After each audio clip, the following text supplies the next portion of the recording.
mês de agosto é o mês de aniversário, né, da Igreja Presbiteriana do Brasil. 12 de agosto já passou, mas o mês inteiro está relacionado ao aniversário da nossa igreja e também é um mês de missões. Mas eu quero falar especialmente sobre a nossa doutrina, né, a nossa teologia, chamada teologia reformada. Então é sempre bom a gente relembrar, reforçar o conhecimento sobre a teologia reformada. Por que a nossa teologia é reformada? Porque a igreja presbiteriana, ela nasceu como fruto da reforma protestante.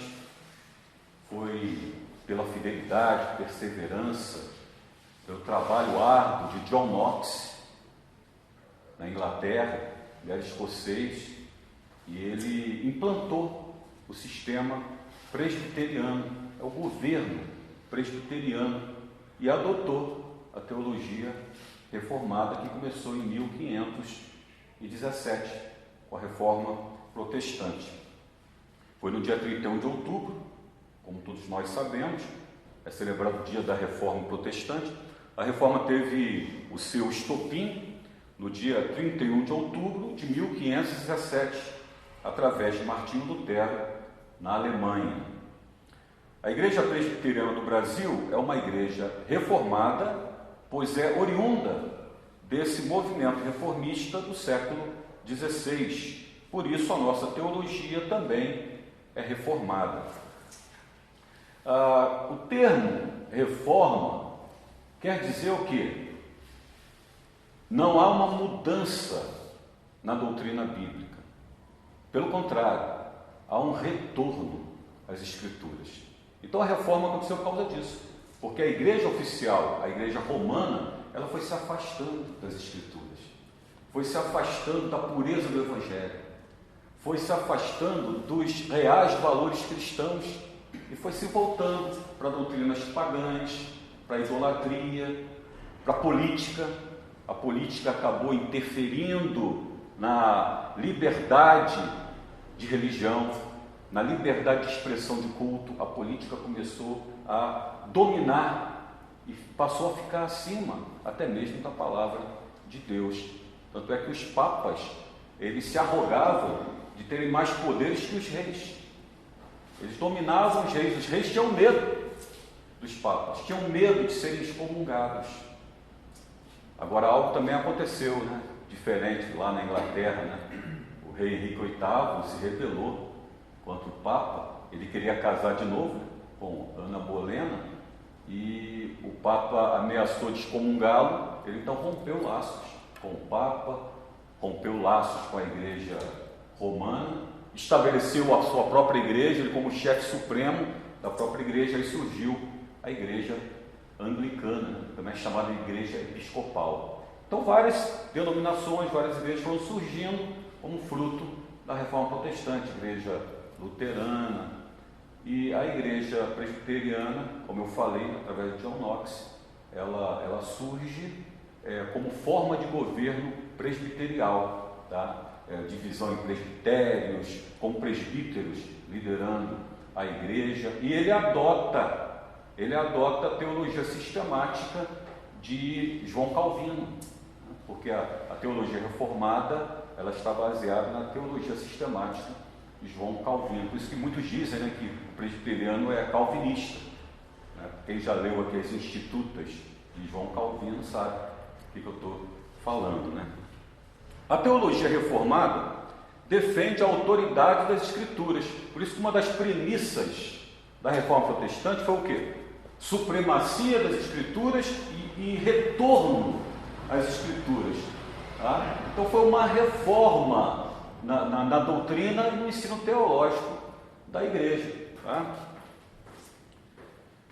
Portanto, a teologia reformada defende a autoridade das Escrituras, a soberania de Deus, a salvação pela graça através de Cristo e a necessidade de evangelismo. Então, muitas dessas coisas se perderam, principalmente no período da Idade Média, né? Inclusive o evangelismo, não se evangelizava mais a Bíblia e os estudos teológicos, eles ficavam ali limitados ao clero, limitados aos sacerdotes, limitados aos padres, aos monges, aos mosteiros. Ficou o chamado período da escolástica, ficou tudo limitado ali. E o povo pobre, o povo vivia lá na lavoura, nos campos, na agricultura, nos rebanhos. O povo, os camponeses, né, continuavam sem acesso. E aí, a falta de conhecimento verdadeiro da palavra de Deus leva ao quê? A superstições, a idolatria, as tradições. Vocês podem ver que a igreja romana, o que passou a predominar na igreja e para o povo que seguia as doutrinas da igreja romana? Passou a predominar as tradições, as superstições e, infelizmente, a idolatria. Então surgiram pré-reformadores, aí vieram os reformadores, e uma das lutas principais foi abrir novamente a Bíblia para o povo ter acesso livre às Escrituras, e a evangelização, a disseminação da palavra de Deus. Às vezes é chamada de teologia do pacto, a teologia da reforma, ou teologia reformada. É chamada de teologia do pacto por causa da ênfase dada à aliança que Deus fez com Adão e à nova aliança que veio através de Jesus Cristo. A teologia reformada ensina que a Bíblia é a inspirada e confiável palavra de Deus. Então, outra mudança que houve, tremenda. A igreja romana chegou a um ponto de dizer que a Bíblia não era a palavra de Deus. Ela está misturada com palavras de homens. Mas aí é o grande perigo, o grande problema. E agora, o que separa? Como separar o joio do trigo? Como é que você vai ler a Bíblia e você vai fazer ali a separação? Não, isso aqui é de Deus, não, isso aqui é do homem. Aí eles diziam, não, aí tem que procurar o sacerdote, tem que procurar um padre, ele vai orientar nesse sentido. Aí que a igreja então mantinha mais ainda o poder em suas mãos. Não é? O clero mantinha o poder em suas mãos, o Papa, com as suas encíclicas, mantinha o poder em suas mãos, porque determinava ao povo o que era divino e o que não era. O que o povo tinha que seguir ferozmente e aquilo que o povo tinha que rejeitar ou apenas apreciar como obra humana. Então era uma maneira do alto clero, da Santa Sé, o Vaticano, de dominarem a mente das pessoas. Então, com a reforma protestante, graças a Deus, né, as consciências foram libertas. Interessante que isso aconteceu também no meio do processo do Renascimento, né, do evento, do fenômeno do Renascimento, da Renascença, né, em que floriram, né, a cultura, a filosofia, a ciência, tudo começou a florir, né? Por isso fala de renascença, renascimento, e com isso também abriu-se um caminho propício para a reforma religiosa do século XVI. Romanos 11, de 33 a 36, falando da maravilhosa sabedoria dos desígnios divinos, que Deus, na sua infinita sabedoria, Ele é o Senhor do tempo, Ele é o Senhor da história, Ele interage com o homem, Ele interage com as nações, e Ele é que dirige os passos dos homens, até dos ímpios. A gente sabe que Deus dirige os passos até do inimigo, até Satanás está sob as ordens de Deus. Então nós lemos isso aqui, Deus sabe todas as coisas, né? Deus tem um tempo certo para todas as coisas. Por que Ele permite? Por que Ele não permite? Por que tem que ser depois e não agora? Por que tem que ser agora e não depois? É Ele que estabelece. Muitas vezes nós não entendemos, parece um entrelaçado de linhas, como num bordado, né? Se você olhar o bordado do avesso, é um entrelaçado de linhas, de múltiplas cores, não é verdade? Entrelaçado, você não entende nada, mas quando você vira na posição certa, está ali um desenho maravilhoso, né? Uma gravura maravilhosa, um quadro maravilhoso. Pode falar, Viviane. Tem outras denominações cristãs que acreditam também que só contém, né? Que não é a palavra de Deus. Quais as outras denominações que acreditam que é, não que contém, que é como a nossa? Batista, congregação, as igrejas que também vieram naquela época, né? Algumas igrejas não vieram diretamente da Reforma, mas vieram um século depois, como a Metodista, né? Batista também. O Batista, ele diz, não, nós somos da Reforma. Não, o Batista veio um pouco depois. Os que foram mais ou menos daquela época da Reforma foram os anabatistas. Anabatistas, que determinavam, ordenavam que as crianças fossem batizadas, que o adulto fosse batizado de novo. Mesmo que ele tivesse sido batizado na infância, ele teria que ser batizado de novo. Anabatista quer dizer rebatizar, aqueles que rebatizam. Mas os batistas se negam a dizer que são oriundos dos anabatistas. Dizem, não, somos da Reforma. Não, eles vieram também um pouco depois. Da Reforma, a gente sabe que os luteranos, a presbiteriana, a igreja episcopal ou anglicana, tá? Agora, tem surgido aí denominações, grupos, seitas, que também dizem que a Bíblia contém a palavra de Deus. Não asseveram assim, claramente, que a Bíblia contém, que são os liberais, né? A teologia liberal. Então tem grupos aí, movimentos que advogam a teologia liberal. Nós já falamos aqui o que é teologia liberal. Teologia liberal foi o que aconteceu com a igreja romana. Tá? Você vai procurar na Bíblia aquilo que te interessa, aquilo que você acha que é de Deus, aquilo que você acha que é divino, amém. Aquilo que não te interessa, despreza. Isso é teologia liberal. Tá? Teologia do sentimento. Você aceita aquilo que toca a tua alma, que toca o teu sentimento, tá? Que te emociona, que te sensibiliza. Teologia do sentimento, teologia liberal. Só pega aquilo que interessa. Isso não é também uma forma de negar que a Bíblia é a palavra de Deus, que apenas contém? Quando você diz a Bíblia é a palavra de Deus, você respeita todas as passagens da Bíblia, todos os ensinamentos da Bíblia, de Gênesis a Apocalipse. Todas são inspiradas por Deus. Jesus, ele confirma todos os livros da Bíblia, praticamente. Ele confirma todos os livros da Bíblia. No caso, da época de Jesus, era o Velho Testamento. Né? O Velho Testamento. Ainda não tinha um novo escrito. Então, Jesus fala, né? Quando Jesus fala para aqueles discípulos no caminho de Emaús, né? Honestos, tardos de coração, sabiam que convinha que se cumprisse tudo que estava nas Escrituras, né? Nos profetas, na lei de Moisés, nos Salmos. Não sabiam que tudo tinha que se cumprir no Filho do Homem?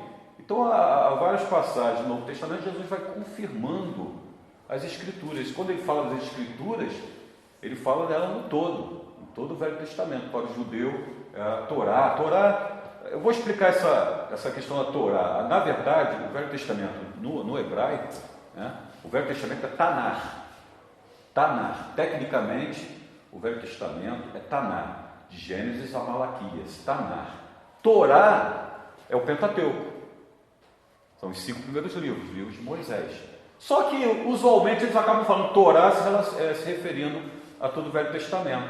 Está entendendo? Ele fala Torá, ele está se referindo ao Velho Testamento. Mas, na verdade, o termo certo para o Velho Testamento é Tanar. E Jesus confirmou toda a Tanar. Ele é ensinado. Porque tem o chamado cânon, né?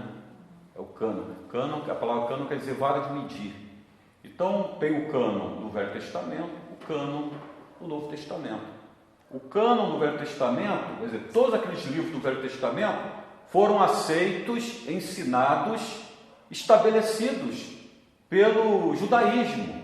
Tá? Os rabinos, todos eles concordaram. Isso, com o tempo, né, as coisas foram acontecendo e o cânon foi aquele ali. Surgiram outros livros, mas que não entraram no cânon. Tudo isso é providência divina, né? Inclusive os achados dos livros lá do Mar Morto, comunidade Qumran, acharam todos os livros do Tanar, né, do Velho Testamento. Todos os livros estavam lá, preservados pelos essênios, as cavernas lá de Qumran, no Mar Morto. Tá? Então, confirmando. Né? Então, todo o judaísmo aceita os 39 livros do Velho Testamento, que é o mesmo das nossas Bíblias. tá? A tradução das nossas Bíblias. E o Novo Testamento foi o mesmo processo, tá? Mesmo processo. Surgiram livros chamados apócrifos no Velho Testamento, ou espúrios, tá? Que não foram incluídos no cânon. Da mesma forma, o Novo Testamento foi formando o cânon e surgiram também vários outros livros, cartas, chamados apócrifos, falsos, espúrios, que não entraram no Novo Testamento. E o cânon do Novo Testamento foi fechado, né? Mateus até Apocalipse. Mas com um consenso da igreja, tanto da igreja primitiva, depois os pais da igreja, até a igreja romana, a igreja oficial, ela confirmou aqueles livros. Então, gente, é uma obra divina.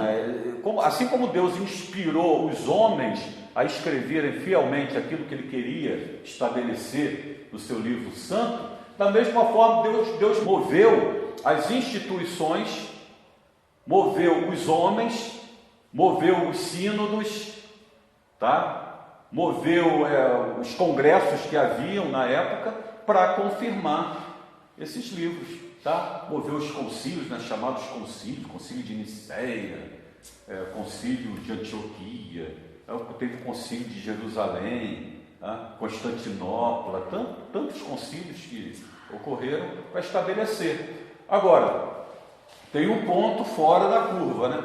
Que quando aconteceu a reforma, tá? Quando aconteceu a reforma protestante, logo depois, no concílio de Trento, na Itália, houve um concílio que a Igreja Romana convocou, tá? Como um contra-ataque à reforma. Tanto que ficou conhecido como Contra-Reforma, o concílio de Trento. E nesse concílio de Trento, aí eles estabeleceram de vez a adoração de Maria, né? O culto e oração aos mortos, o sufrágio, né? Oração aos mortos.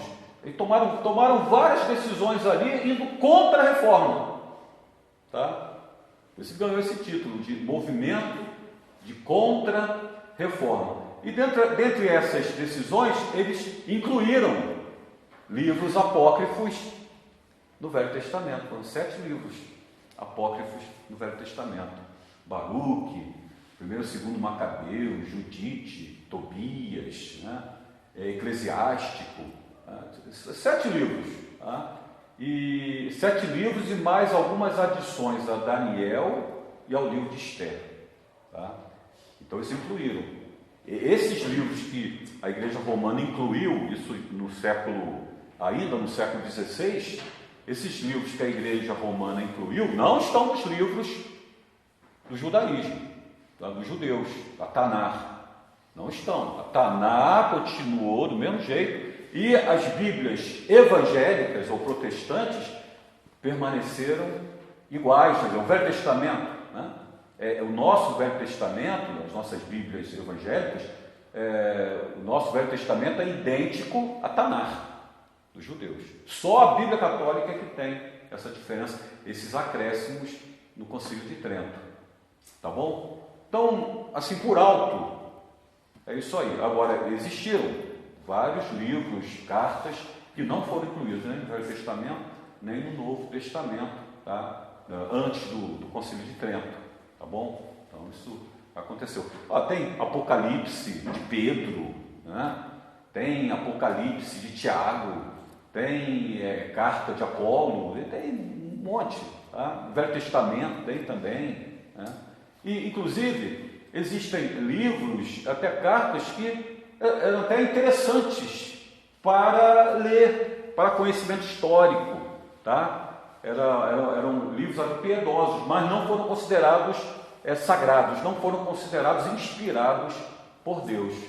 Apenas os 39 do Velho Testamento e os 27 do Novo Testamento, com exceção, torno a dizer, aquela decisão da Igreja Romana, o Concílio de Trento.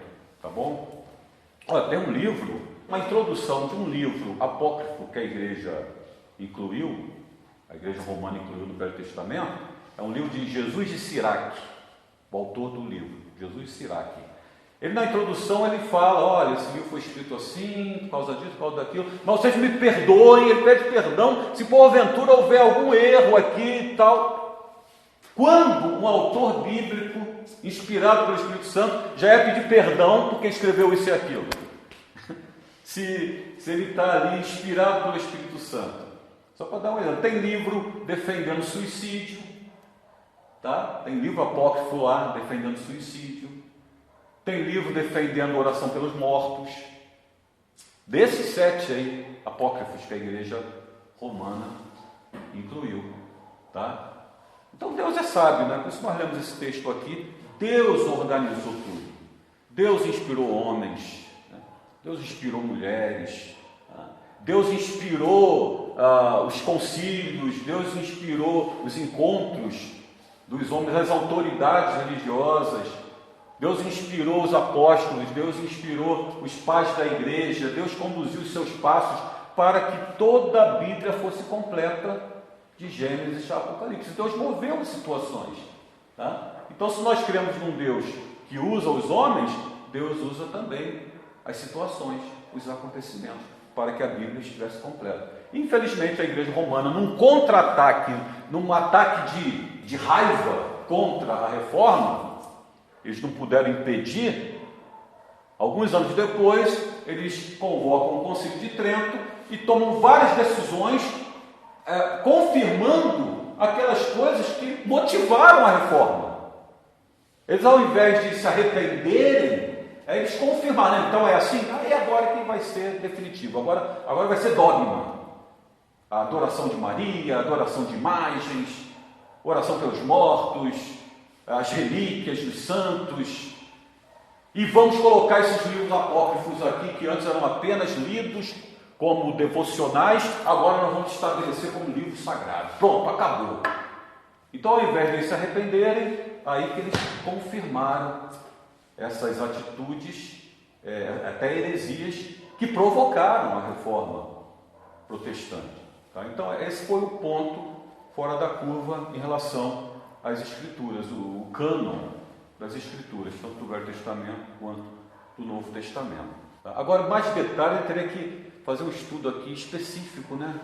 E citando assim, na íntegra, ou precisamente, os livros, autores, tá? Passagens desses livros apócrifos. Tá? Eu teria que até falar sobre os papiros, os manuscritos, né? Os pergaminhos, como o Códex Vaticano, não é? A Septuaginta. A gente sabe que Jerônimo, né? Ele traduziu a Bíblia da Septuaginta. Vejam que as nossas Bíblias, elas são traduzidas dos originais, no Velho Testamento o hebraico e alguns textos em aramaico, né? Traduzidos dos originais. No Novo Testamento traduzido do grego, direto. Já a igreja romana traduziu as suas Bíblias, especialmente naquela época, depois da Contra-Reforma, traduziu as suas Bíblias da Septuaginta. Foi da Septuaginta. O que foi a Septuaginta? A Septuaginta foi a tradução grega do Velho Testamento. 70 rabinos resolveram, foi na época que o grego dominava, né, o mundo, a língua grega. Então, 70 rabinos em Alexandria se reuniram, vamos traduzir o Velho Testamento do hebraico para o grego. Aí Jerônimo, ele traduz então, ele cria a Vulgata Latina, trazindo para o latim, né? E para as línguas latinas, ele traduz da Septuaginta.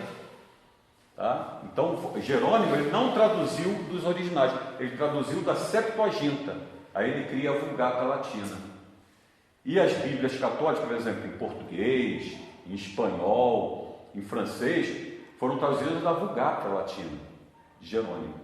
Tá? Então não foi dos originais. Então passou para a Septuaginta, aí foi para a Vulgata Latina, até chegar em português, espanhol, línguas italiano, línguas latinas. Enquanto as nossas Bíblias, como eu falei anteriormente, elas são traduzidas diretamente do hebraico e do grego, tá? Das línguas originais. A Sociedade Bíblica do Brasil faz isso, tá? Traduz dos originais. A teologia reformada, ensina que a Bíblia é inspirada e confiável. Ela é a palavra de Deus suficiente para todos os assuntos de fé e prática. A teologia reformada ensina que Deus reina com controle absoluto sobre toda a criação e que Ele predestinou todos os eventos, olha aí, falei ainda há pouco, né? E que Ele predestinou todos os eventos e, portanto, nunca se frustra com as circunstâncias. Tá? É por isso que uma das doutrinas básicas da teologia reformada é a soberania de Deus. Uma vez alguém falou assim, a doutrina mor da igreja presbiteriana é predestinação? Não. A doutrina mor da igreja presbiteriana, a teologia reformada, é soberania de Deus, que é exatamente isso aqui. Tá? Teologia reformada ensina que Deus reina com controle absoluto sobre toda a criação e sobre todas as suas criaturas, e que Ele predestinou todos os eventos e, portanto, nunca se frustra com as circunstâncias. Isso não limita a vontade da criatura, nem faz de Deus o autor do pecado. Olha, essa doutrina da soberania de Deus absoluta, ela entra em choque com muitas igrejas aí, arminianas, tá? E que não pregam essa soberania absoluta de Deus, e até essas igrejas aí neopentecostais, pentecostais e neopentecostais, que dão tanto poder ao diabo, tá? Que acabam tornando o diabo como um Deus do mal contra o Deus do bem. Jesus é o Deus do bem, o diabo é o Deus do mal. Eles acabam elevando o diabo a um status quase que divino. Aí fica aquela batalha, quem vai vencer? Jesus ou o diabo? Deus ou o diabo? E é isso que o inimigo gosta, né? No entanto, a doutrina da teologia reformada, ela joga isso por terra. Pelo contrário, nós até ensinamos, a nossa teologia ensina que o diabo é servo de Deus, sabia? O diabo também é servo de Deus. Muita gente fica, porque ele só faz aquilo que Deus permite. Ele só age até onde Deus permite. Deus até usa o diabo para impor juízo, sabiam? Deus usa até o diabo para impor juízo. Eu permito para que haja juízo. Então, tem um texto lá em Isaías, se não me engano, que fala, eu crio a luz, eu crio as trevas, eu faço o bem, eu faço o mal. Isso quer dizer o quê? Que Deus tem um controle de tudo. Tá? Deus tem um controle de tudo. Ele domina, só Ele está acima de todas as coisas. Tá?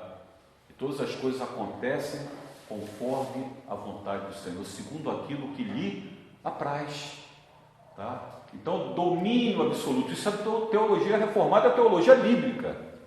Tá? Todas as nossas doutrinas, breve catecismo, catecismo maior, tá? Confissão de fé, todas as nossas doutrinas, elas são ali fartamente alimentadas por textos da Bíblia. Você pega ali uma pergunta, uma resposta do catecismo maior, por exemplo, aí tem ali a resposta, vai ter um monte de referências ali, reforçando, confirmando aquela doutrina que está ali, tá? Então Deus é absoluto. Outra coisa também é quando diz que Deus é absoluto e domina sobre tudo, isso não limita a vontade da criatura, nem faz de Deus o autor do pecado. A gente já falou isso aqui também, não é? Eu vou repetir aqui, alguns não estavam. Por exemplo, Adão e Eva. Alguém vai dizer assim, então Adão e Eva, eles não têm culpa, porque pecaram. Não era a vontade de Deus que eles pecassem? Deus não tinha domínio, Deus não podia impedir? Sim. Então não era a vontade de Deus que Adão e Eva pecassem? Então Adão e Eva não têm culpa. Não, isso não limita a culpa de Adão e Eva. Por quê? Aí eu falei aqui que existe a vontade revelada e existe a vontade íntima de Deus, a vontade secreta, chamada vontade secreta. A vontade secreta de Deus, ela é estabelecida na eternidade, pelos seus decretos. Os decretos de Deus não foram estabelecidos no tempo, foram estabelecidos na eternidade, antes da fundação do mundo, né? E muitas coisas não temos alcance. Foi na eternidade, Deus estabeleceu. Mas o homem recebeu o quê? A vontade secreta de Deus ou a vontade revelada? O que o homem recebeu? A vontade revelada. E qual foi a vontade revelada de Deus a Adão e Eva? Qual foi a vontade revelada? De todo o fruto, de todas as árvores comereis livremente. Só não comereis da árvore do conhecimento do bem e do mal. Então essa era a vontade revelada de Deus, essa foi a ordem de Deus a Adão e Eva. Adão e Eva tinham conhecimento da vontade secreta de Deus? Adão e Eva tinham conhecimento, eles tinham conhecimento do decreto eterno de Deus? Não. Eles só tiveram acesso ao quê? À vontade revelada. Não comereis. Tá?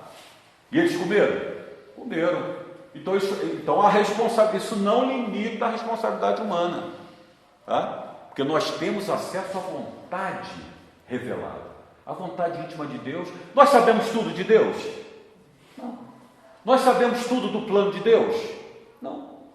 Nós sabemos quando Deus vai colocar um fim aqui sobre o planeta? O juízo final? Não sabemos. Muita coisa nós não sabemos. Nem Jesus, quando estava aqui, ele sabia. Ah, Senhor, quando será, né? Restaurarás o reino a Israel, haverá o fim.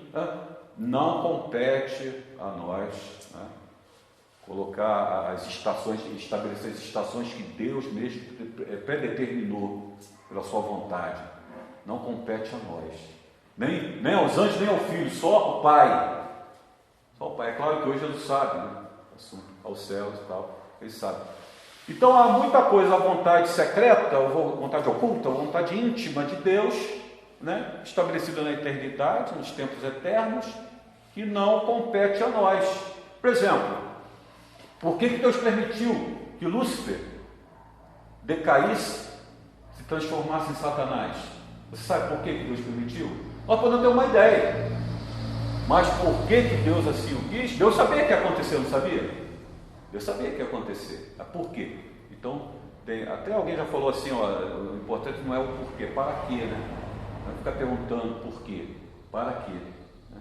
Porque só Deus sabe.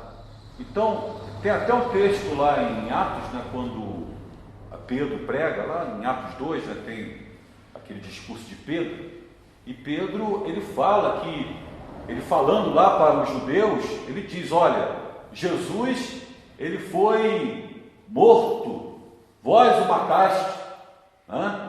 Foi crucificado pelas vossas mãos, mas foi pelo predeterminado desígnio e vontade de Deus. Olha aí, Pedro fala que os judeus mataram Jesus, crucificaram Jesus, tá? Então ele joga aí a responsabilidade neles, mas ao mesmo tempo Pedro fala que foi pelo predeterminado desígnio e vontade de Deus. Então Deus queria, mas não tirou a culpa deles. Olha aí. Por quê? Qual era a vontade revelada de Deus? Que Jesus fosse recebido como Messias. Jesus veio para mostrar as obras do Pai. Mas também havia a vontade íntima de Deus que Jesus fosse rejeitado. Para quê? Para quê? Para que o Evangelho fosse dado às nações. Para que a plenitude dos gentios também entrasse na aliança. Isso ninguém entendia na época. Ninguém entendia, mas era uma vontade de Deus. Jesus falou, o reino que será tirado será dado a outras nações. Isso nos lembra, eu até falei aqui a analogia com a história de José. Olha as coisas que aconteceram com José. Aí no final, quando os irmãos vão lá e José se revela, o que José fala para eles? Não fiquem com medo, Deus me trouxe para cá. Foi a vontade de Deus que eu viesse para cá. Não tirou a culpa dos irmãos. Que os irmãos fizeram mal a José, que eles eram maus. Eles fizeram mal a José, que não tirou a culpa deles. Mas ao mesmo tempo José diz, mas foi Deus que me mandou para cá. Foi a vontade de Deus. Olha aí. Vocês estão entendendo? Então existe a vontade revelada, em que quando quebramos essa vontade revelada, Deus não tira a nossa responsabilidade, a nossa culpa. Mas ao mesmo tempo existe uma outra vontade de Deus ali, oculta, que às vezes a gente não entende na época, vai entender depois. E vai perceber, puxa, tudo aconteceu que tinha que acontecer. Que Deus já predeterminou lá na eternidade. É por isso que a gente fala, gente, Deus tem o controle de tudo, calma. Às vezes as coisas estão andando assim meio emaranhado e tal, calma. A gente tem uma visão limitada. A gente tem uma visão daquilo que nos foi revelado. Mas Deus tem ali segredos, né? Deus tem planos superiores, muito acima do que podemos imaginar. Deus falou isso através do profeta Isaías, capítulo 55. Os meus caminhos do Senhor são mais altos que os vossos caminhos. Os meus pensamentos são mais altos que os vossos pensamentos. Tá? Então nós estamos restritos àquilo que nos é revelado. Mas tem coisas que só Deus sabe. Tem coisas que só Deus sabe. Como, quando, onde, só Deus sabe. Apocalipse é um exemplo. Você entende tudo que está ali em Apocalipse? Tem coisa ali que ainda é mistério. Mas Deus vai revelando com o tempo. Deus vai mostrando com o tempo. Quer falar, Médio? Não, só lembrando aqui que Deuteronômio 29, 9 Isso. fala para a gente, as coisas encobertas pertencem ao Senhor nosso Deus, porém a revelada nos pertence a nós e aos nossos filhos. Isso. Para sempre, para que cumpramos toda a palavra desta lei. Exatamente. Obrigado por ter lembrado dessa passagem. Vem coroar o que a gente está falando aqui. Então tem aquelas coisas que são reveladas e tem aquelas que estão encobertas ainda. Então teve aquela ordem revelada a Adão e Eva, mas tinham a vontade encoberta, que Adão e Eva não sabiam. Só sabiam do que foi revelado. E eles quebraram. Então a responsabilidade deles sim. Tá? Quando Jesus foi crucificado, morto, né, foi rejeitado, havia a vontade revelada. E eles foram culpados, mataram o Filho de Deus. Tá? Eles mataram, quebraram a lei e mataram o Filho de Deus. Mas eles não estavam sabendo da vontade encoberta ainda. Que era plano de Deus, que tudo aquilo acontecesse e o Evangelho fosse dado ao mundo. E as coisas estão se cumprindo ainda. O que diz a Bíblia? Que haverá o que é a entrada da plenitude dos gentios na aliança. Está se cumprindo, não se cumpriu plenamente, a entrada da plenitude dos gentios. Romanos capítulo 9 até o capítulo 11 fala disso. Que toda a plenitude dos gentios vai entrar e aí todo Israel será salvo. O Paulo fala sobre isso. A Israel de Deus inclui judeus e gentios, eleitos, salvos, remidos, derrubado o muro da separação, não haverá mais distinção. É um Israel só, uma igreja só. Tá? Então tudo plano de Deus. Então, em determinados tempos, às vezes as pessoas não conseguem enxergar essas coisas ainda. Tá? Então vamos lá. Vou até reler esse trecho aqui, vai ficar mais compreensível ainda, né? A teologia reformada ensina que Deus reina com controle absoluto sobre toda a criação e suas criaturas e que Ele predestinou todos os eventos e, portanto, nunca se frustra com as circunstâncias. Isso não limita a vontade da criatura, nem faz de Deus o autor do pecado. A teologia reformada ensina que Deus, em sua graça e misericórdia, escolheu redimir um povo para si mesmo, livrando do pecado e da morte. Aí tem aqui aqueles 5 pontos, né, fundamentais de Calvino que fazem parte da nossa teologia reformada. Nós sabemos que na Reforma Protestante, né, algumas coisas fundamentais aconteceram até através de Lutero, né, que foi o que? O retorno das Escrituras, a supremacia das Escrituras, né, sola graça, sola gratia, né, só a graça, só a fé, só Jesus, sola Escritura, são os 5 solas, né, no latim, né, os 5 solas, né, sola gratia, sola fide, sola Escritura, solus Christus e soli Deo Gloria, só a Deus a glória. Tá? São os 5 solas, né? A teologia reformada, nesses 5 pontos fundamentais de Calvino, nos fala da total depravação do homem, eleição incondicional, expiação limitada, graça irresistível e perseverança dos santos. O primeiro ponto fundamental, eu falo total depravação do homem. Eu até expliquei isso aqui, né? Quem pode explicar aí? Eu quero ver se vocês estão afiados. Como eu já expliquei, o que é a total depravação do homem, segundo a teologia calvinista? O que é? O pecado afetou todas as faculdades do homem, né? Tanto mentais, o corpo, o espírito. Isso, tudo foi afetado pelo pecado, né? O corpo, tanto que a gente fica doente, a gente envelhece, a gente morre, né? A alma, eu sempre falo, a alma é mente, é psique, no grego, mente, a mente também do homem ficou corrompida, né? Por isso tem tantos crimes, maus pensamentos. Jesus falou da mente, tanta coisa que não presta que vem da mente, né? Assassinatos, roubos, adultério, prostituição, o homem maquina, tanta coisa horrível, a mente, né? Foi afetada pelo pecado. E espírito aquele fagulha de Deus no homem, né? Alguém já disse que o espírito é a fagulha divina que existe no homem, é o ruar, lá no hebraico, né? A fagulha divina. Tá? E como por causa do pecado, o homem perdeu, é como se essa fagulha tivesse se apagado. O homem, por causa do pecado, e o homem perdeu esse contato original com Deus. Por isso que Paulo fala, né, que o pecado fez o homem ficar morto em seus delitos, né, em seus delitos e pecados. O homem ficou como que morto espiritualmente em seus delitos e pecados. Tanto que o máximo que o homem consegue é fabricar um Deus. Ele perdeu o contato com Deus Criador. Então ele fabrica. Meu Deus não vai ser um cachorro, meu Deus vai ser um boi, meu Deus vai ser aquela árvore, meu Deus vai ser essa imagem que eu vou construir aqui. Aí surgiu a idolatria.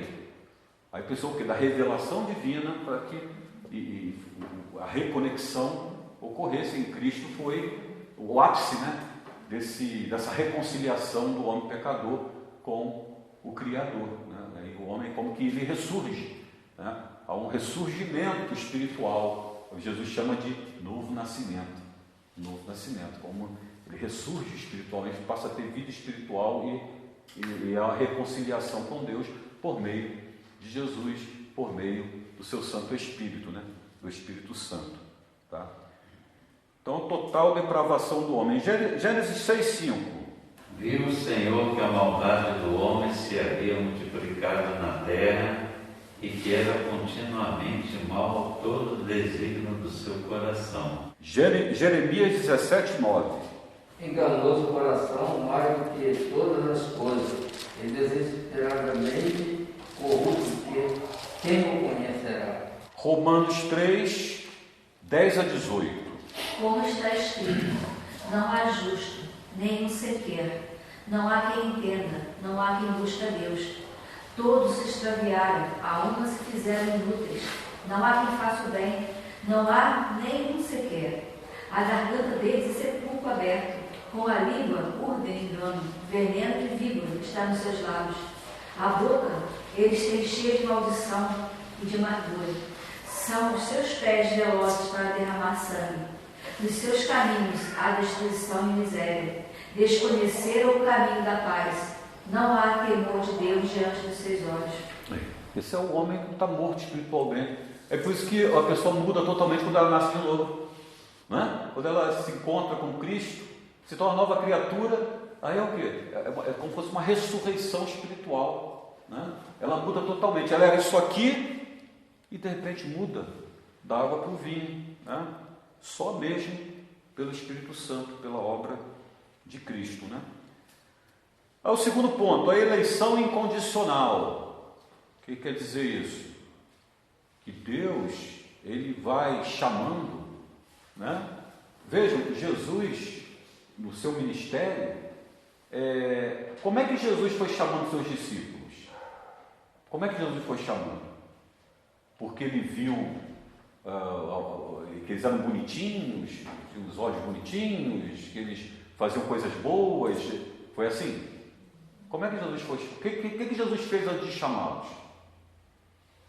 Passou uma noite inteira no monte em oração, né? Passou orando, pedindo ao Pai, Pai, me aponta aqueles, né? Que o Senhor mesmo já tem escolhido. Quando Jesus de manhãzinha desce, ele já vai chamando. Pedro, vem, segue. Tiago, vem, segue. André, segue. Passou na coletoria, Mateus, segue. Foi escolhendo. Ninguém se escolheu.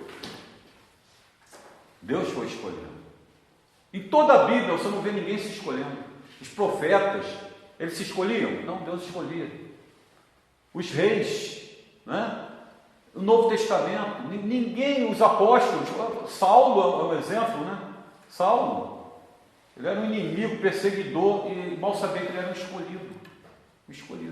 Aí que entra os decretos eternos de Deus, a vontade encoberta que a gente não sabe. Mas Deus já sabe, lá na eternidade. Mas as coisas vão acontecendo no tempo, vão se revelando no tempo, e com o tempo. Tá? E isso não é por mérito humano, mas simplesmente pela vontade soberana de Deus. Deus chamou aquele, Deus viu que ele era bonzinho, que ele era isso. Não, nós não sabemos por quê. Simplesmente Deus quis. Deus o quis e estabeleceu lá. Até digo aqui, Deus sabe todos aqueles que vão ser salvos? Deus sabe, Beatriz, o número de todos aqueles que vão ser salvos? Sim. Deus sabe todos que vão para o inferno? Acredito que sim. Sabe, senão ele não seria Deus. Sim, verdade. Porque ele é onisciente, sabe todas as coisas. Então ele sabe. Ele conhece todos aqueles que vão habitar com ele na eternidade e sabe todos aqueles que não vão. Isso é soberania. Mas não é por mérito, porque se for por mérito, então não é salvação pela graça, é merecimento. Não é? Aí Deus está em dívida. E Deus tem que salvar aqui. Se Deus não salvar, ele está devendo. Ele tinha que ter salvo, não salvou, Deus está em dívida. Não. Deus não deve nada a ninguém. Quando ele condena, ele é justo. E quando ele salva, é pura graça. É pura graça. Tá? Então a eleição incondicional é isso. Nada forçou Deus, coagiu Deus a fazer isso ou aquilo, ou a escolher esse e aquele. Nada. Eleição incondicional. Não havia nenhuma condição pré-estabelecida para ele me chamar, salvar você. Né? Foi incondicional. Tá? Não havia nenhuma condição em nós para o nosso chamado. Foi pura graça e vontade soberana de Deus. É chamada eleição incondicional. Tá? Romanos 8, 29 e 30. Porquanto aos que de antemão conheceu, também os predestinou para serem conformes à imagem de seu Filho, a fim de que ele seja primogênito entre muitos irmãos. E aos que predestinou, a esses também chamou. E aos que chamou, a esses também justificou. E aos que justificou, a esses também glorificou. Agora 9, 11. E ainda não eram os gêmeos nascidos, nem tinham praticado bem ou mal, para que o propósito de Deus quanto à eleição prevalecesse, não por obras, mas por aquele que chama. Ele está se referindo a quem? Jacó e Esaú. Né? Deus já havia determinado que seria Jacó o escolhido. Tanto que Jacó depois daria o nome Israel, esse seria o nome do povo, né? Posteriormente. Israel quer dizer aquele que luta com Deus, né? É a junção de duas palavras. Ish em hebraico é homem. Ra, luta. El, Deus. Olha que legal. Ish, homem. Ra, que luta. El é o nome de Deus. Israel, o homem que luta com Deus. Tanto que lutou com Deus e prevaleceste. Não é? E no entanto, Esaú foi rejeitado. E eles não eram nem nascidos, não tinham praticado nem bem nem mal, e Deus já havia estabelecido. Não, Jacó é o meu escolhido, e não Esaú. Não é? Assim como José, né? Eram todos aqueles irmãos, 12 irmãos, né? Mas no entanto, José era o escolhido. E José sem saber, tinha sonhos, que todos os seus irmãos iam prostrar diante dele, seus pais também iam se prostrar diante dele. Até Jacó ficou meio, vou usar um termo popular aqui, até Jacó ficou meio bolado, né? Com José. Quer dizer que eu e tua mãe também vamos nos prostrar diante de você? Né? Mas José já era escolhido, e José foi escolhido para ser um antítipo de Jesus.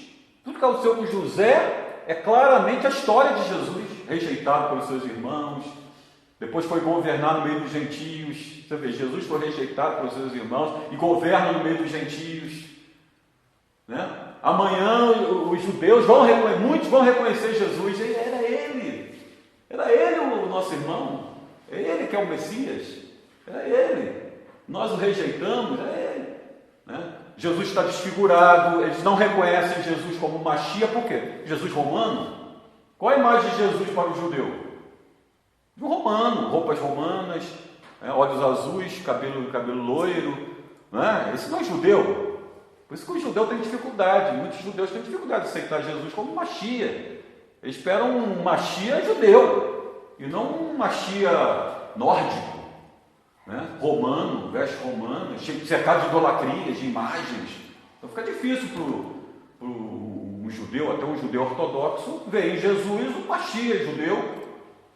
Por quê? Ele está com aquelas roupas, às vezes como José, né? Os irmãos não reconheceram José, porque José estava com aquelas roupas egípcias, com aquela touca egípcia, com pinturas no rosto egípcia. A barba foi raspada, a barba era uma característica de judeu, barba raspada. E nunca eles iam ver ali que era um judeu por causa da sua indumentária, da sua aparência egípcia. Da mesma forma, hoje, muitos judeus não conseguem ver em Jesus o Machia, porque ele está totalmente desfigurado. Olha aí a semelhança, né? Olha a semelhança. Mas um dia, muitos vão reconhecer. É ele. Não foi o que Jesus falou, quando Jesus chora sobre Jerusalém?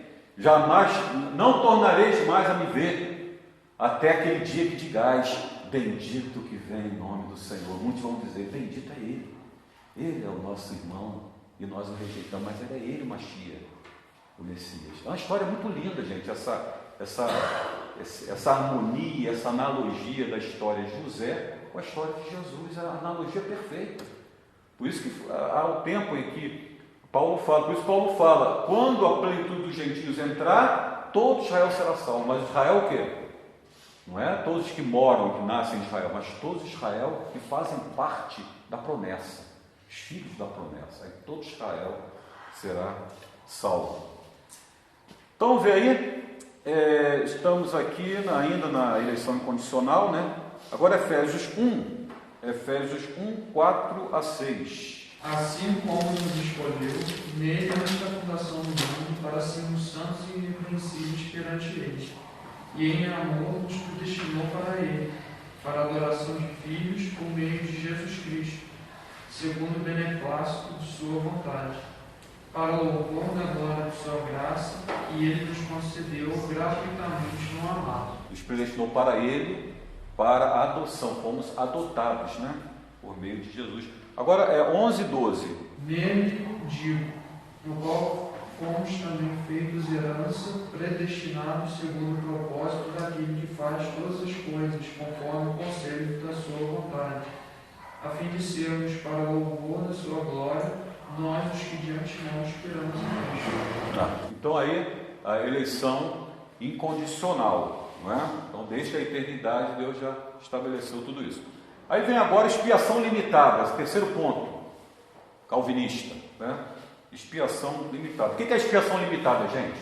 A obra que Jesus realizou na cruz, a redenção que ele realizou na cruz, ela é suficiente para salvar o mundo inteiro. De todos que já viveram antes, que estão vivendo hoje, que vão viver amanhã, é suficiente para salvar todo mundo.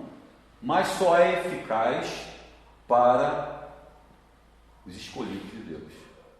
Só é eficaz para a igreja, para o povo eleito. Tá? Como nós falamos aqui, os judeus também vão entrar nessa, né? Aliás, eles vieram primeiro, né? Tem uma passagem que Jesus fala, né?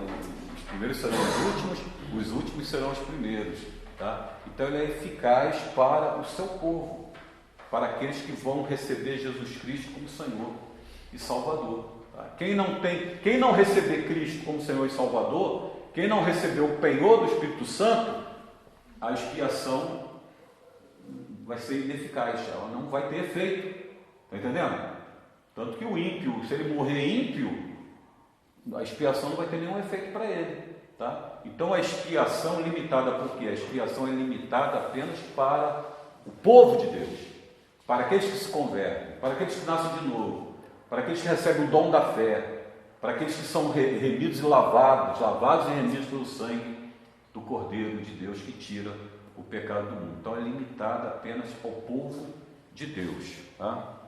Mateus 1:21. Ela dará à luz um filho e lhe porás o nome de Jesus, porque ele salvará o seu povo dos pecados dele. Seu povo, né? Não é o mundo, é o seu povo. João 10:11. Eu sou o bom pastor dá a vida pelos ovelhas. 17:9 também, o Simone. É por eles que eu rogo, não rogo pelo mundo, mas por aqueles que me deste, porque são teus. Olha aí, essa passagem, então, aquela oração sacerdotal de Jesus, Jesus disse: Pai, eu rogo por estes que me deste, não rogo pelo mundo, mas rogo por estes que me deste, porque eles são teus. Olha só. E por isso ele morreu por estes que o Pai lhe deu, né? E por isso Jesus falou: todo aquele que o Pai me dá, esse virá a mim. E Jesus morreu por esse. E Jesus morreu por esses que o Pai lhe dá, tá? É mistério, né? Mistério. Atos 20:28.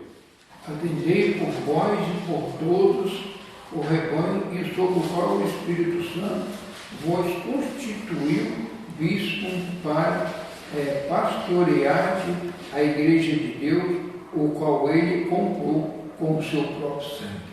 Romanos 8:32. Aquele que não comprou o seu próprio filho, antes de todos nós entregou, porventura não nos dará gratuitamente com ele todas as coisas? Efésios 5:25. Mas ainda mais vossas mulheres, como também Cristo amou a igreja, e assim mesmo se entregou por ela. Então estão vendo aí sempre o quê? O seu povo, a sua igreja. Paulo vai falar os eleitos de Deus. Depois Paulo vai falar todo Israel será salvo, tá? Então ele não fala imundo, tá? Aí quando João 3,16 fala Deus amou o mundo de tal maneira, por quê? A igreja está onde? Em Marte. A igreja está onde? Na Lua? Está no meio do mundo. Deu o seu Filho unigênito para confirmar o quê? Para confirmar o seu plano, realizar o seu plano aqui neste mundo, onde a igreja está inserida. Tanto Jesus fala: Pai, não peço que os tires do mundo, estão no mundo, mas que os guardes do mal, tá? Mas a ênfase é sempre o quê? É o povo de Deus, a igreja, Israel de Deus, tá? É para esses que Jesus veio, para esses que Jesus morreu. Isso chama aqui expiação limitada. Aí vem aqui o quarto ponto, né? A graça irresistível. Quarto ponto fundamental de Calvino. A graça irresistível. O que é a graça irresistível? Em palavras bem simples, né? Quando o homem chama, quanta gente resiste, né? Vamos lá na igreja. Eu vou, não vem. Aceita Jesus. Vou pensar no assunto, não aceito. Acontecem, às vezes, várias situações e a pessoa rejeita. Agora, quando o Espírito Santo chama, aí é eficaz, é irresistível, é mistério, né? É mistério, é misterioso. Jesus compara com o vento. Todo aquele que é nascido do Espírito é como o vento sopra onde quer. Você não sabe de onde vem nem para onde vai. Assim é todo aquele que é nascido do Espírito, pela vontade de Deus. Quando o Espírito age e toca no coração, é a chamada graça irresistível ou a chamada eficaz, tá? Pode-se resistir ao homem, mas quando o Espírito faz a obra, o homem não queria, agora ele passa a querer. Ele não amava, passa a amar. Ele não desejava, passa a desejar. Muitos chegam a ser até, só querem adorar, só querem pregar, só querem servir a Deus. É uma paixão inexplicável. É a chamada irresistível, a chamada eficaz, graça irresistível. João 6,37. Todo aquele que o Pai me dá, esse virá a mim, e o que vem a mim, de modo nenhum lançarei fora. Leu 44 também, versículo 44. Ninguém pode vir a mim se o Pai que me enviou não o trouxer, e eu o ressuscitarei no último dia. João 10:16. Ainda tenho outras ovelhas, não deixe aprisco, preciso trazer também estas, elas ouvirão a minha voz, e então haverá um só rebanho e um só pastor. Olha aí, Jesus já falando ali, olha, ele estava ali arrebanhando aqueles que estavam ali com ele, mas ele falou: olha, tem outros que eu vou arrebanhar, eles vão ouvir minha voz e virão. Está se referindo a nós também, se referindo a nós, né? Lá na oração sacerdotal fala, ele ora: Pai, rogo por estes, não só por estes, mas por todos aqueles que hão de crer em mim por meio da tua palavra. Também se referiu a nós. Ele falou da obra futura também. Olha que coisa maravilhosa, não é? E isso pela ação do Espírito Santo, a graça irresistível. E esse versículo aí é Jesus orando por nós, né? Orando, exato. Quando eu leio essa passagem, eu vejo, cara, Jesus, com certeza, nós passamos ali na mente de Deus. Nós passamos ali na mente de Jesus. Pai, não rogo só por esses, mas rogo por todos aqueles que hão de crer em mim por meio da tua palavra. Meu nome estava ali, meu nome passou na mente de Jesus, nossos nomes passaram, Ele é Deus. Nós estamos dentro da Bíblia aí nesse texto. Esse aqui também, esse aqui, João 10,16, né? Ainda tem outras ovelhas, não deste aprisco. A mim me convém conduzi-las, elas ouvirão a minha voz, então haverá um rebanho e um pastor. Que maravilha, irmão. Isso é muito gostoso de ler essas coisas aí. Você está aqui dentro da Bíblia. Nós estamos aqui dentro da Bíblia, né? E as coisas vão se confirmando. E a perseverança dos santos, aqui o último ponto, o quinto ponto, né? Perseverança dos santos. É aqui que a gente entra naquela questão de uma vez salvo, sempre salvo. Aquele que tem convicção que pertence a Cristo, foi lavado e remido, que já nasceu de novo, meus irmãos, você pode ter certeza, você é filho de Deus, e Deus vai cuidar de você até o dia que Ele te chamar. Ele vai cuidar de você. Você vai errar, você vai pecar, você vai ser tentado pelo inimigo, você vai cometer deslizes, mas você vai pedir perdão, você vai se voltar para o Senhor, você vai ser renovado, Deus vai cuidar de você. Mas Deus vai sempre pedir de você, persevere, lute, santifique-se, porque o Espírito Santo vai te tocar, entende? O Espírito Santo vai te incomodar, e Ele vai te guardar até aquele dia. Jesus falou que nós estamos nas mãos do Pai, e do Pai ninguém pode arrebatar. Todo aquele que me dá, isso virá a mim, e ninguém arrebatará da minha mão, e ninguém arrebatará da mão do meu Pai. Aí tem um momento que Jesus fala, o Pai é maior do que eu, né? Que em termos de comunhão da Trindade, né? Jesus é Deus, o Espírito Santo é Deus, o Pai é Deus, mas em termos de comunhão, em termos de paternidade, Jesus está se referindo, o Pai é maior do que eu. O filho é maior que o pai? Por exemplo, o teu filho é maior que você? Não, ele é teu filho, você é pai, né? E a Trindade tem isso. Deus, o Pai é Deus, o Filho é Deus, o Espírito Santo é Deus, são iguais, o poder, glória e substância, né? Ou mesmo. Mas em termos de afetividade, em termos de comunhão, existe Pai e Filho. E Jesus fala, o Pai é maior do que eu, né? E Jesus fala que tudo que Ele fez foi para a glória do Pai. E o Pai é maior do que eu. E nós estamos nas mãos do Pai e ninguém arrebatará das mãos do meu Pai. Então, falar aqui da perseverança dos santos. João 10, 27 a 29. As minhas ovelhas ouvem a minha voz. Eu as conheço e elas me seguem. Eu lhes dou a vida eterna, jamais perecerão, e ninguém as arrebatará da minha mão. Aquilo que meu Pai me deu é maior do que tudo, e da mão do meu Pai ninguém pode arrebatar. Depois ele diz, eu e o Pai somos um, né? No versículo 30. Romanos 8, 29 e 30. Porquanto aos que até não conheceu, também os predestinou para serem conformes à imagem de seu Filho, a fim que ele seja primogênito entre muitos irmãos. E aos que predestinou, a este também chamou. E aos que chamou, a este também justificou. E aos que justificou, a este também glorificou. Amém. Lindo, né? Texto.